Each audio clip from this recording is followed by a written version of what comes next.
Persebaya dan Persis Solo bersepakat untuk menuntut digelarnya Kongres Luar Biasa atau KLB PSSI sekaligus rapat umum pemegang saham luar biasa PT Liga Indonesia Baru. Sikap kedua klub tersebut mungkin menjadi yang paling jelas di antara seluruh klub yang sudah mengeluarkan statement abu-abu alias cari aman. Namun, KLB sendiri malah menjadi perdebatan publik karena diragukan bisa menyelesaikan permasalahan tragedi Kanjuruhan, terlebih lagi penyakit di tubuh PSSI. Sebenarnya, apa itu KLB?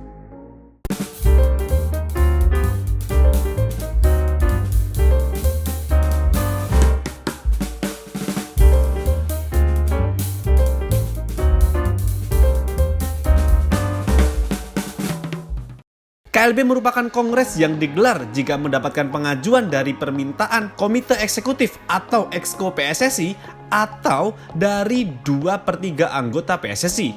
Ada dua macam kongres yang dimiliki PSSI. Pertama, seperti yang sudah disebutkan tadi, KLB. Lalu kedua, kongres biasa atau disingkat KB. KLB berbeda dengan KB khususnya pada jadwal agenda. Kongres biasa diadakan sekali dalam setahun, sementara kongres luar biasa tidak terjadi dalam 1 atau 2 tahun. Seperti yang disampaikan oleh salah satu anggota Exco PSSI, Ahmad Riyad, bila melihat jadwal, maka KLB akan dilaksanakan pada tahun 2023 untuk memilih kepengurusan baru lantaran masa kerja pengurus periode kepengurusan 2019-2023 sudah berakhir. KLB disebutkan dalam pasal 34 Statuta PSSI edisi 2019, terdapat 5 ayat yang menjelaskan tentang KLB, yakni: pertama, Komite Eksekutif dapat mengajukan permintaan untuk diadakan kongres luar biasa setiap saat. Kedua, Komite Eksekutif harus mengadakan KLB jika 50% anggota PSSI atau 2/3 dari delegasi yang mewakili anggota PSSI mengajukan permintaan secara tertulis. Permintaan tersebut harus menyebutkan hal-hal yang hendak dicantumkan di dalam agenda kongres. KLB harus dilaksanakan dalam jangka waktu 3 bulan setelah diterimanya permintaan. Apabila KLB tidak dilaksanakan, anggota PSSI yang mengajukan permintaan dapat mengadakan kongres sendiri. Sebagai upaya terakhir, anggota PSSI dapat meminta bantuan dari FIFA. Ketiga, anggota PSSI harus diberitahukan mengenai tempat, tanggal, dan agenda sekurang-kurangnya 30 hari sebelum tanggal diadakannya kongres luar biasa. Keempat, apabila KLB diajukan atas inisiatif dari Komite Eksekutif, maka Komite Eksekutif harus menyusun agenda kongres. Namun, apabila KLB diajukan atas permintaan dari anggota PSSI, maka agenda kongres harus mencantumkan poin-poin yang diusulkan oleh anggota tersebut. Kelima, agenda kongres luar biasa tidak dapat diubah. Dalam Statuta PSSI juga telah disebutkan 7 elemen anggota PSSI. Mereka adalah klub, Asosiasi Provinsi atau Asprof PSSI, Asosiasi Klub Sepak Bola Wanita, Federasi Futsal Indonesia, Asosiasi Wasit, Asosiasi Pemain, dan Asosiasi Pelatih. Secara lebih rinci, diatur dalam pasal 27 Statuta PSSI edisi 2019, ayat 1-nya menyebutkan bahwa Kongres PSSI diikuti oleh 88 delegasi yang terdiri dari masing-masing dari 18 klub peserta Liga 1 dari musim terdahulu sebelum Kongres PSSI dilaksanakan, 1 suara per delegasi. Masing-masing dari 16 klub peringkat teratas dalam Liga 2 berdasarkan hasil kompetisi dari musim terdahulu sebelum Kongres PSSI dilaksanakan. Masing-masing dari 16 klub peringkat teratas dalam Liga 3 berdasarkan hasil kompetisi dari musim terdahulu sebelum Kongres PSSI dilaksanakan. Masing-masing dari 34 asosiasi provinsi PSSI. 1 delegasi yang memiliki hak suara sebagai perwakilan dari Federasi Futsal Indonesia. 1 delegasi yang memiliki hak suara sebagai perwakilan dari Asosiasi Wasit.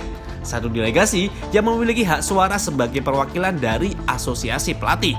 Dan 1 delegasi yang memiliki hak suara sebagai perwakilan dari Asosiasi Sepak Bola Wanita. Dari banyak klub yang menjadi voters atau anggota PSSI, baru Persebaya Surabaya dan Persis Solo yang menyuarakan untuk mengajukan KLB. Sebesar apapun mereka, suaranya hanya dianggap 2. Disinilah letak pentingnya supporter berperan.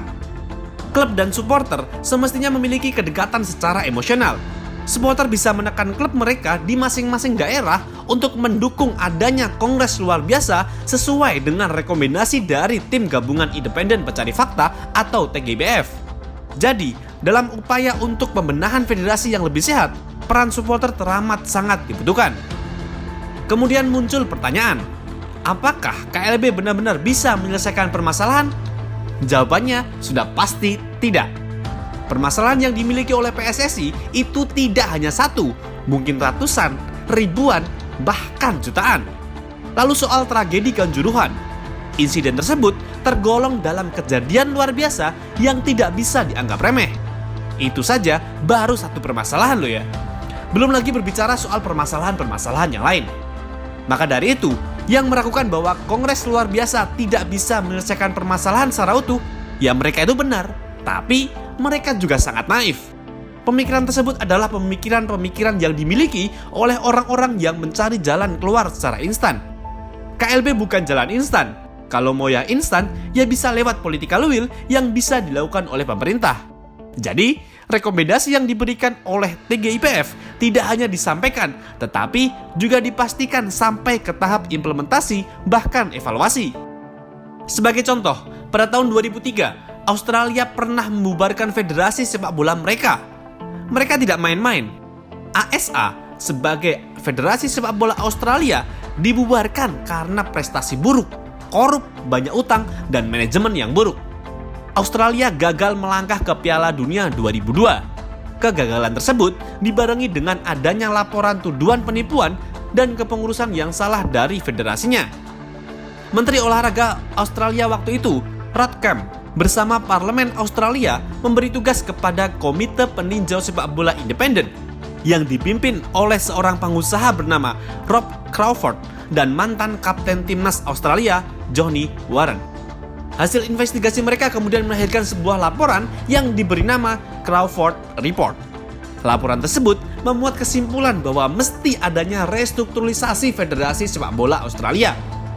Dikutip dari grafis box to box yang ditulis Aun Rahman, terdapat serangkaian insiden yang mendorong restrukturisasi sepak bola Australia. Pertama, kegagalan Australia lolos ke Piala Dunia 2002 dan Piala Konfederasi 2003, dan karena dana yang tidak memadai untuk mengirim pemain Australia di klub Eropa ke uji tanding internasional dan Piala OFC. Kedua, penyelidikan dari program televisi Four Corners Australia Broadcasting Corporation terhadap konflik kepentingan dan salah urus di Federasi Sepak Bola Australia.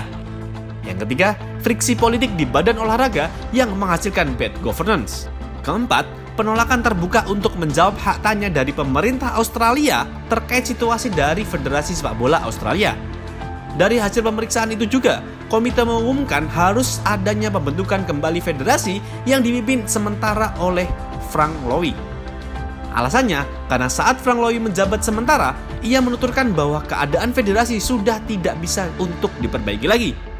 Hasil dari Crawford Report membawa pesepak bolaan Australia kian membaik, bahkan berkembang pesat. Pertama, pergantian federasi jadi Football Federation Australia. Kata soccer diganti football yang dirasa lebih internasional. Sebelumnya, Soccer Australia sebagai nama pertama dilikuidasi dan digantikan dengan Australia Soccer Association atau ASA yang mendapat kucuran dana sebesar 15 juta dolar Amerika Serikat dari pemerintah Australia.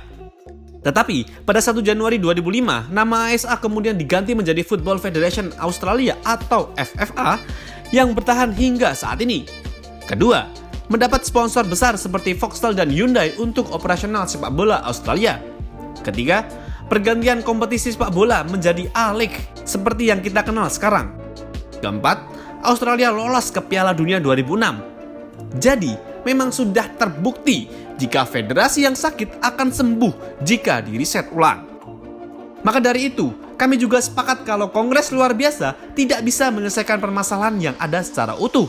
Tapi Kongres luar biasa adalah satu anak tangga dari ratusan hingga jutaan anak tangga yang harus ditempuh untuk mengurai permasalahan sepak bola yang ada di negeri ini. Peran supporter teramat penting untuk menekan klub agar ikut mendukung Kongres luar biasa. Terlebih bagi klub Liga 1 ataupun Liga 2 yang memiliki basis supporter besar seperti Persija Jakarta, Persib Bandung, PSIS Semarang, PSS Sleman, Semen Padang, Persipura Jayapura, PSIM Yogyakarta, apalagi Arema yang mengalami tragedi Kanjuruhan. Sangat bijak jika mereka mengikuti langkah Persebaya Surabaya dan Persis Solo untuk mendesak Kongres luar biasa alih-alih mencari aman. Sikap mereka sebagai klub besar dapat memberikan trickle down effect bagi klub lain. Tapi perubahan besar perlu sebuah pengorbanan.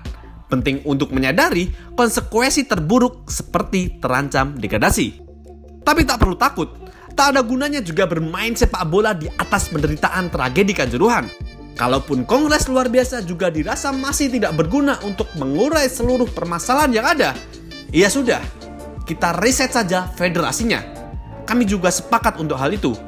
Sangat-sangat bersepakat.